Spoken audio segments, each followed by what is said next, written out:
دا یو وخت خبره ده په یو کوچني غریب کلي کې چې د غرونو په غاړه پروت و یو ځوان اوسېده چې نوم یې فرید و. فرید د یو غریبې کورنۍ و. د هغه پلار یو ساده سړی و او مور به یې د کور کارونه کول. فرید هوښیار و مګر هغه به تل یو عجیب سوال په زړه کې ساتلو: ولې وخت تل مخکې ځي او هیڅکله بیرته نه راځي؟ هغه هره ورځ په خپل کوچني باغ کې کار کاوه او په شپه کې به یې ستورو ته کتل. یو شپه کله چې ټول کلی ویده و، فرید په خپل باغ کې ناست و. ناڅاپه یو زورور بوډا سړی راغی چې په لاس کې یو زړه ډبره وه چې په رڼا کې چمکېدله. بوډا سړی وویل: فرید، ته وخت ته اړتیا لرې، دا ډبره تا ته درکوم، دا وخت سفر کولی شي. فرید حیران شو او پوښتنه یې وکړه: دا څنګه کار کوي؟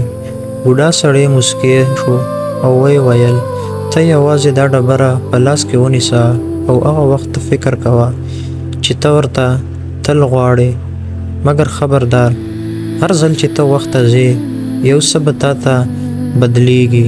فرید د شپې په تیاره کې ډبره په لاس کې ونیوله او فکر یې وکړه: زه غواړم خپل ماشومتوب ته لاړ شم، هغه وخت ته چې زما د پلار روغ صحت و او مور مې خوشحاله وه. ناڅاپه شاوخوا هر څه بدل شول. فرید ځان په خپل ماشومتوب کې ولیده. هغه اوس 6 کلن و. د هغه پلار روغ و او په باغ کې کار کاوه.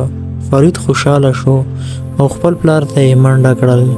فرید خپل پلار ته ټوله کیسه وکړه. پلار یې حیران شو، ویې ویل: زویه، که ته رښتیا وایې نو ما ته ووایه چې زه به څه وکړم چې زما صحت روغ پاتې شي.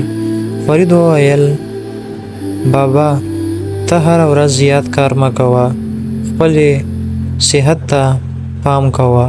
فرید په ماشومتوب کې څو ورځې تېرې کړې. هغه خپلې مور سره مدد کولو، خپل پلار ته یې مشورې ورکولې او حتی خپل ځان ته یې هم ویل چې زده کړه وکړه.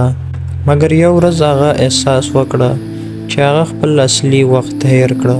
فرید ډبره په لاس کې ونیوله او بیرته خپل 22 کلن عمر ته ورغی. مګر یو شی بدل شوی و. د هغه پلار اوس روغ و او کورنۍ خوشحاله وه. فرید حیران شو. هغه پوه شو چې هغه وخت بدل کړی دی. خو فرید لالچي شو.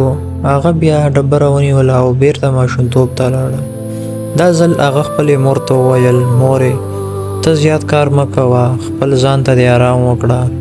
مور یې ومنله. خو کله چې فرید بیرته راغی نو دا ځل یې پلار ناروغه و. فرید 3یم ځل وخت ته لاړه.